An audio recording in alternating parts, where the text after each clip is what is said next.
इसके बाहर अमेरिकी नौसैनिक नाकेबंदी से ईरान पर बढ़ाएंगे दबाव। ट्रंप से ट्रुथ सोशल पर एक लेख साझा कर दिया संकेत, 2 विमान वाहक पोत क्षेत्र में मौजूद।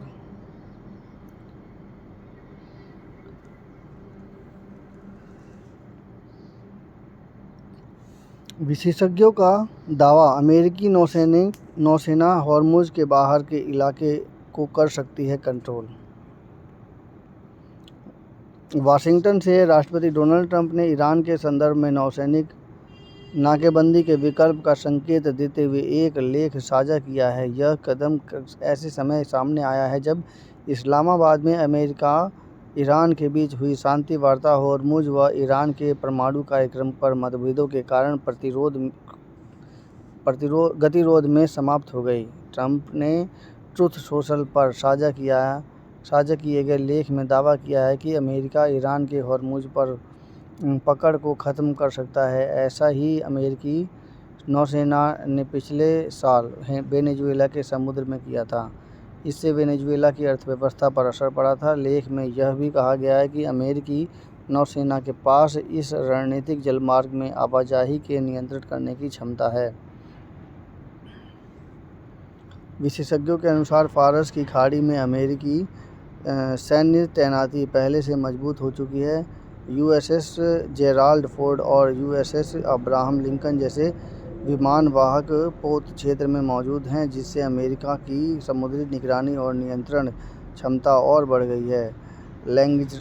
लैंगस्टन इंस्टीट्यूट के राष्ट्रीय सुरक्षा विशेषज्ञ रेबेका ग्रांट के हवाले से कहा गया है कि अमेरिका नौसेना के लिए यह बहुत आसान होगा कि वह तय करे कि हॉर्मुज से कौन सा जहाज़ गुजर सकता है और कौन नहीं। उन्होंने कहा कि 24 घंटे में हॉर्मुज से 10 जहाज़ गुजरे हैं, जिसमें एक रूसी झंडे वाला तेल टैंकर भी शामिल था।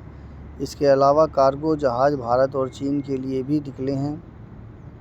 अगर ईरान अड़ियल रवैया अपनाता है तो हॉर्मुज के बाहर अमेरिका नौसेना के पहरे से उस जलमार्ग से आने वाले हर चीज़ पर नज़र रखी जा सकती है। इसके बाद अगर खार्ग द्वीप या ओमान के पास से उस सकरे हिस्से से आगे जाना चाहते हैं तो आपको अमेरिकी नौसेना की अनुमति लेनी पड़ेगी।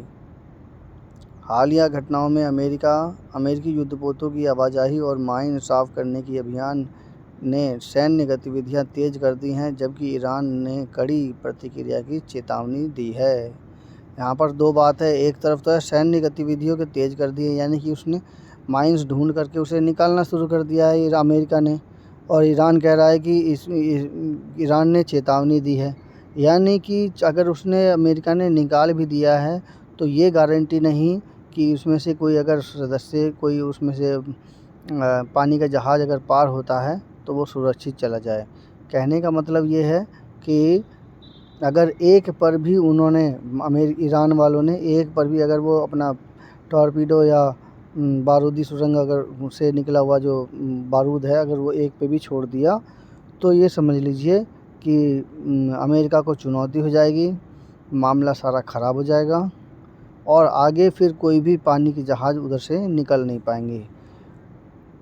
हालांकि अभी इस तरह से अगर देखा जाए तो अभी 15 जो पानी के जहाज़ अगर वो निकल रहे थे वहाँ से, तो वो सबसे अच्छा मेथड था ईरान का जो ये समझौता। लेकिन 15 जहाज़ से पूरे विश्व की अर्थव्यवस्था पूरी तरह से डमाडोल हो रही थी। 15 जहाज़ अगर वो प्रतिदिन अगर निकालता है तो पूरे विश्व की अर्थव्यवस्था ऐसे डमाडोल हो रही थी कि घरेलू खर्चे तक पूरे खर्च नहीं हो पाते थे। 15 जहाज़ निकलने से किसी भी देश की अर्थव्यवस्था पूरी तरह से चरमरा जाती। ऐसी स्थिति में 15 जहाज़ की कोई वैल्यू नहीं रहती, बल्कि हमारा डॉलर की ये तेल के जो दाम हैं और ऊंचे बढ़ते चले जाते। इससे क्या होता कि कुछ अफ्रीकन देश या रसिया का तेल या किसी अन्य देश का और ख़ास करके अमेरिका के तेल की जो है वैल्यू बनी रहती है और ज़्यादा बढ़त हो जाती। खाड़ी देशों से जो तेल आता है उसकी क्वालिटी बहुत अच्छी होती है, इसलिए लोग ज़्यादातर वहाँ से लेते हैं। और चूँकि भारत के भी पास है, पाकिस्तान के भी पास है, श्रीलंका के भी पास है, तो ज़्यादा से ज़्यादा वो लोग अच्छी खासी आबादी होने के कारण वहाँ से जो है तेल ले लेते हैं।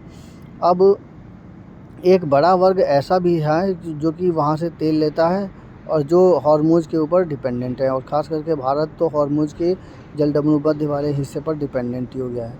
तो ऐसी स्थिति में क्या करें? तो पहला प्रश्न ये उठता है कि ईरान की ही बात मानते, लेकिन वो 15, या तो डोनाल्ड ट्रंप जी जो 15 जहाज़ निकल रहे थे उसकी संख्या बढ़ाने के ऊपर बात करते कि 15 नहीं, कम से कम 35 या 50 तो होना चाहिए डेली। अगर इस तरह से अगर वो बात मान जाता है ईरान, तो वो ज़्यादा अच्छा रहता, ताकि पेट्रो डॉलर की जो कीमत है वो बैलेंस में हो जाती।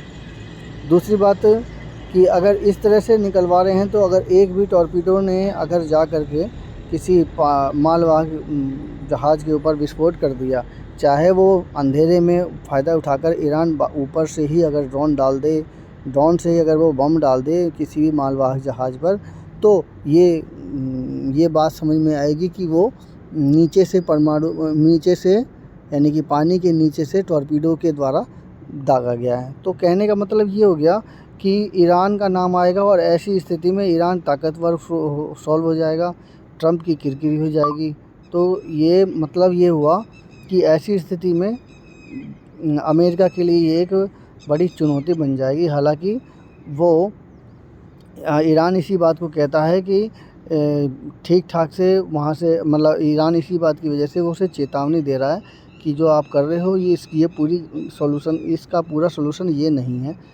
अगर ये सॉल्यूशन नहीं है तो ईरान क्या करेगा ऐसी सॉल्यूशन का? ईरान कह रहा है कि मेरे को नहीं पता, जिसने भी ये लगाई वो अब इस दुनिया में नहीं है, या वो मुझे नहीं पता किसने लगाई हैं, कितने दिन पुरानी है, और जिन्होंने भी इस टारगेट को पूरा किया उसका नक्शा वक्शा तक नहीं है।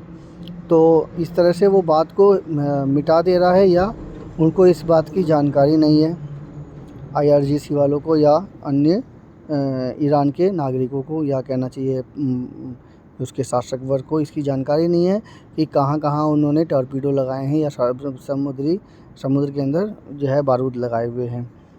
तो ऐसी स्थिति में कितना सफलता मिलती है ये हम कह नहीं सकते, पर चूँकि अमेरिका है जो कि काफ़ी अच्छे काम करने वाले उनके अंदर विशेषज्ञ हैं और अच्छे ड्रोन लगा रखे हैं, जो कि स्कैनिंग करने के बाद वो जहाँ पर टॉर्पीडो या बारूदी सुरंग है उसमें विस्फोट करवाकर उसका सॉल्व कर दे रहे हैं। हालांकि इस पूरे प्रोसेस में पॉल्यूशन, यानी कि बारूदी सुरंग फूटने से पूरे पानी के वातावरण पर पूरा असर पड़ेगा, जलीय जीव पर उसका पूरा असर पड़ेगा। तो ऐसी स्थिति में भाई अपनी जान बचाएं या जलीय जीवों की जान बचाएं, वो वाली सिचुएशन वहाँ पे बन जाएगी कि अपनी जान तो बची नहीं, जलीय जीवों की जान कहाँ से बचाएंगे। तो ये थी हमारी वो समीक्षा जो कि अमेरिकी नौसैनिक द्वारा ईरान पर बढ़ाया गया जो कदम है कि हॉर्मुज़ की जो निगरानी खुद अमेरिका इस प्रकार से करेगा कि उसकी नाकाबंदी हो जाए, यानी कि कोई भी जहाज़ उसे पार करता है तो पहले वो अमेरिका की परमिशन से ही पार करेगा, चाहे वो ईरान का ही जहाज़ क्यों ना हो। कुल मिलाकर के दोहरा टैक्स लग गया एक तरह से। मेरी ये समीक्षा कैसी लगी कृपया कमेंट कीजिए, चैनल को सब्सक्राइब कीजिए। धन्यवाद।